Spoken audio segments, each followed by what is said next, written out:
When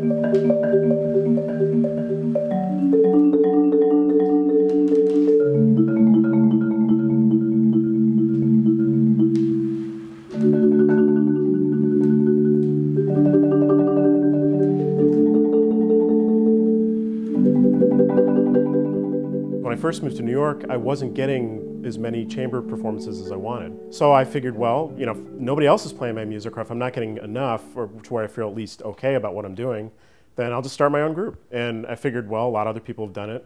I looked at, you know, there's Harold Meltzer and his group, and then there was Cygnus, and there was, of course, Ice. I think they were around before I was, you know.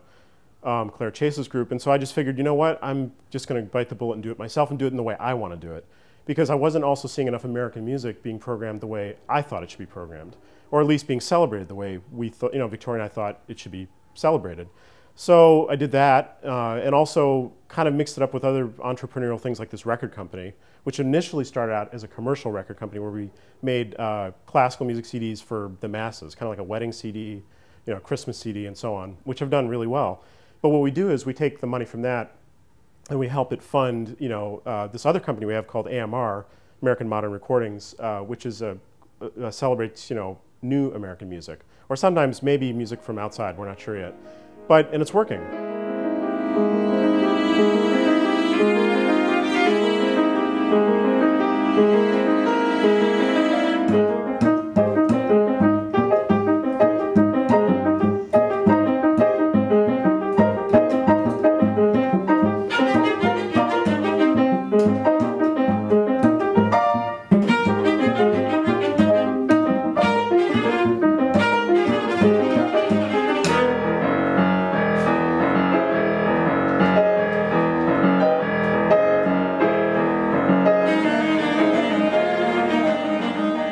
The only two divisions we have in the American Modern Ensemble are that we do American music, so we don't do any European or Asian music or music from other places.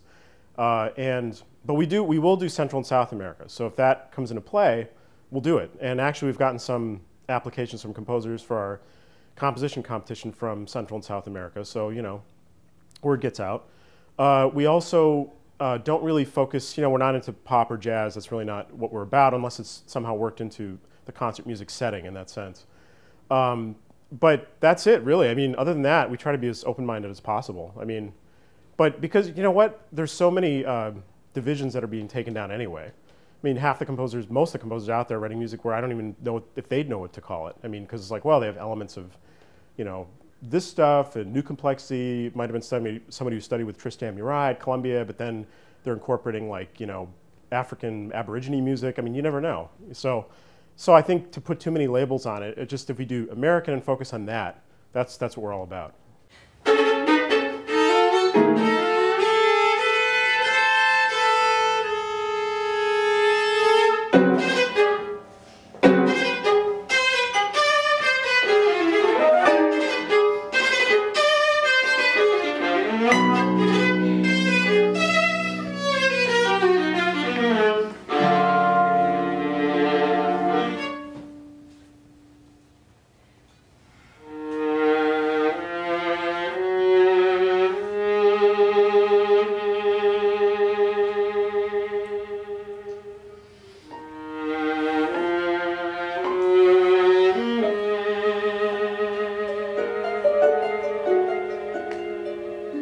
Look, you know, obviously we're in a transitional phase. We're still in this phase. I mean, actually more CDs sell than people think.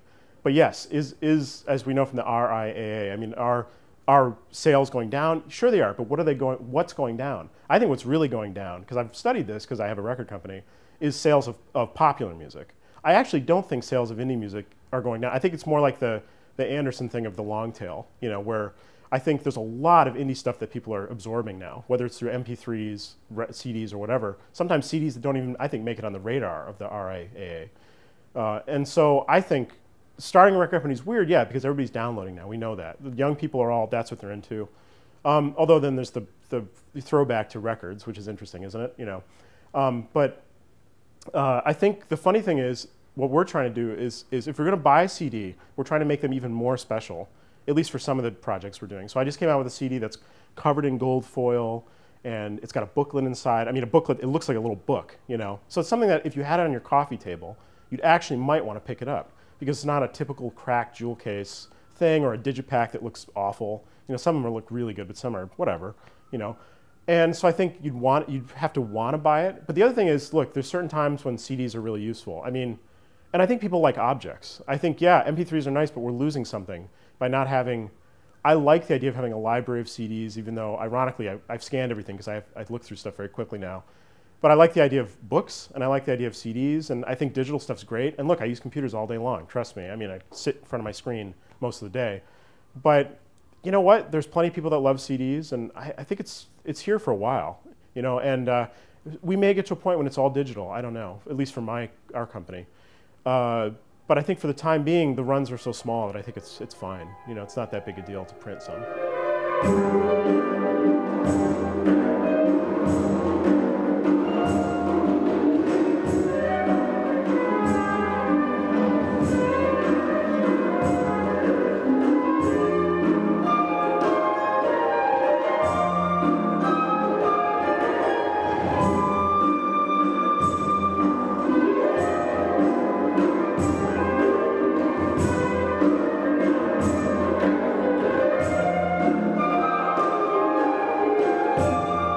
You know, I think living in New York, as most people would expect, it has its perks. You know, you meet a lot of people. I think it is harder for people outside of New York. I definitely think, though, that you can do things now with computers and technology. You can connect with people in a way that you never could have before, as we all know. But I think living here, you know, there's really no substitute for living in a cosmopolitan area. I feel like had I stayed in Ithaca, New York, where I was living before, it would have been a lot more difficult to meet the people that I've met and do the things I've done. But then again, I think plenty of people don't live here and do just fine. So I think it just depends on who you are and what you're into. I mean, there's some great composers that live all over the country in kind of these faraway places that, I mean, it doesn't matter, really. They're so good that they surpass all that. I'd like to think that someday I'd feel confident enough to leave New York, but I haven't gotten to that point yet. I still feel like I want to be here, and I love it here, so I'm going to stay for a while if I can.